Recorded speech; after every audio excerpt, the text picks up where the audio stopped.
Так, всем привет! Коротенький видос на тему, что может стучать сзади. Итак, если вы, значит, перетряхнули всю заднюю подвеску, и у вас там, ну, просто нечему стучать, то есть там сленблоки, стойки, ну, сами амортизаторы, опорные чашечки верхние, вот эти, которые держат сам амортизатор, крышка багажника у вас там отрегулирована, в багажнике у вас ничего не гремит, и у вас что-то стучит, то этот видос прям вот для вас. Значит, стук этот мне помог найти пыжик. Извиняюсь, тут засральник. Тут что-то все тут поотклеилось, потвалилось, и что-то я забил на все это дело. Так вот, смысл такой. На пыж, да не то, что на пыжике, на дофига тачках, каких я видел. То есть, у кого раскладывается вот так вот задняя сидуха, вот такой вот конструктив заднего замка. То есть мы видим, да, тут товарищи из ПСА что-то пытались, ну, типа, понятно, что железо по железу будет очень-очень стучать, там тоже вот железные крючочки. Они сделали вот здесь вот мягенькую штучку.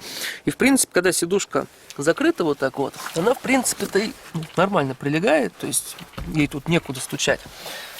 Это вот в этом месте ей некуда стучать.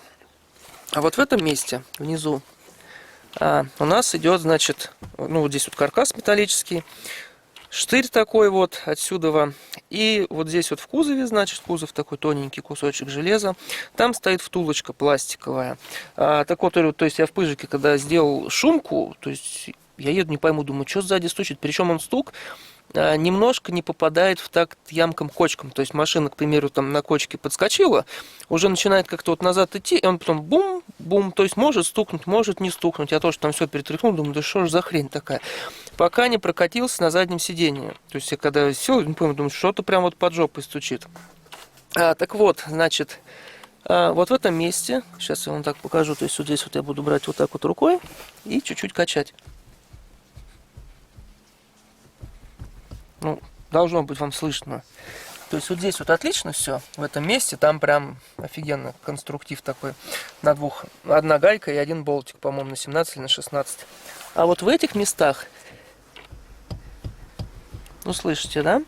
И получается, то есть масса-то не херовая, у вот этой вот седухи, да, но и той маленькая тоже такая не маленькая. И получается, когда на кочках пофигу, сидит сзади, кто не сидит, то есть даже ты, когда сидишь, ты, получается, своим телом еще, то есть ты же облокачиваешься на спинку-то. И он вот такой вот глухой звук. Я как бы с этим стуком мирился, пока вот в пыжике не нашел. И пока, вот, то есть между пыжиком и этим видосом, еще на двух машинах мы устранили такой косячок. На C4 первом поколении и на 308-м пыжике точно такая же хренотень. Разбивается, короче, втулочка эта по наружному диаметру.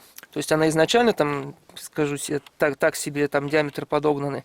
И получается у вас железо тоненькое, втулочка стоит, и представляете, такая масса, то есть она ее хреначит, но мы сейчас разберем. Чтобы разобрать, нужно вот здесь вот немножко тут коврик снять, короче, там вот, видно, да? То есть там один болтик чуть-чуть вперед и одна вот здесь вот гаечка. Даже сейчас попробую схитрожопить, чтобы тут по минимуму разбирать. Я устранял как? Я устранял по наружке, значит, намотал изоленты, прям чтобы плотником она туда зашла. По внутреннему диаметру я на штырь, ну, вот этот тоже полосочку изоленты прилепил. И плюс еще посадочная я моментом намазал, ну, потому что все равно изолента она разобьется, момент он хоть как-то гасит. Шикарно, то есть совершенно другая тачка, то есть она собранная, то есть вы носитесь просто там по лежачим полицейским, жопа работает просто офигенно тихо. Так, ну сейчас попробуем еще разобрать, ну не попробуем, разберем, я вам покажу втулочку эту. Так, значит, смотрите, снял я сидушки, снимаются они элементарно, то есть не нужно даже снимать вот этот вот нижний диванчик, откидываем сидушки сюда, там сзади подлазим ключиком рожково-накидным, откручиваем одну гаечку, один болтик. Опять же, потом одну сидушку ставим вертикально, вторую опускаем вниз и разбирается все это на две половинки. То есть средний у них кронштейн, общий на две спинки. А дальше, значит, смотрите, то, что тут я увидел, это самая ужасная, мягко говоря, конструкция из предыдущих всех машин, где я устранял данный косяк. На пыжиках, значит, что на 207, что на 308, диаметр вот этого штыря больше. Не сбрехать, ну, блин, миллиметра, наверное, на 4 больше. Вот этих зубчиков, непонятно для каких целей, нету. Там просто штырь такой толстенький, просто втулочка. На C4, который первого поколения, рубленый такой, да, у него тоже ровная часть, но диаметр, да, что-то похож. Тут вот вообще что-то придумали непонятное.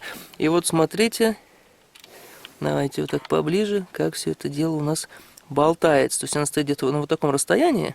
Ну, люфт тут просто. Напишите внизу в комментах, потому что если я сейчас скажу, что я думаю, наверное, YouTube вообще заблочит, даже не разрешит выкладывать. А здесь у нас вот такая вот дырочка. Там все, в принципе, более-менее плотненько. И, кстати, вот из плюсов, из единственных, то, что на седанчике, у него вот эта железяка, да, когда втулка вставляется, то есть не очень тоненькая, потому что на пыжиках прорезает как раз вот здесь вот по наружке. А здесь как раз вот железяка толстенькая, мощная. Но вот эта вот конструкция, это вот атас. Это вот жопа. Я вот на всякий случай срисовал, давайте вот так вот. И это размеры правильной втулки, чтобы не люфтило ничего. Не вот этой черной какахи, которая стоит, а если вы надумаете выточить, на 3D принтере, кстати, сразу не проканает, разобьет сразу. То есть вот взять вот так вот, выточить вот такую штучку и сюда впихнуть. Я, кстати, наверное, тоже так буду делать, закажу, ну, потому что это вообще ужас. Вот. А здесь придется временно, ну, потому что даже изолента долго не проживет, потому что, видите, вот такие ребрышки. Говорю, на всех предыдущих, каких я видел тачках, тут ровненько. Я тут просто изоленту наматывал, вставлял прям плотником. Тут просто капец. Так что сейчас, наверное, вклеивать даже не буду, потому что потом буду менять уже на такую, на выточенную, нормальную. Сейчас чуть-чуть так изоленты подмотаем. А по наружке не будем, потому что по наружке прям, ну, хорошо. А внутри вот просто ужас. Тут, блин, не сбрехать, до миллиметра тут точно вот болтается. А если вот так вот по диагонали, тут вообще все 3. Так что вот такая вот штука. И собирается все это дело в обратной последовательности. И если вот здесь вот люфт устранили, говорю, прям жопа на машине становится совершенно другой. Она прям собранная, вы прям не боитесь эти лежачие полицейские все пролетать. Пролетаете вообще, то есть отрабатывает подвеска на ура. Так что вот такая вот штучка. Ужасная, я говорю, конструкция. Блин, класс, еще и укатилась. Ну, это ладно, мы достанем.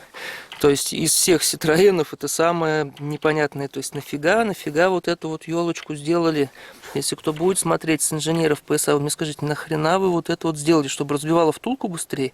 А там, кстати, вот внутри уже видно, то есть я ее не фигачу туда-сюда постоянно, а там видно прям от вот этих вот острых штучек, втулка, она прям раздолбалась.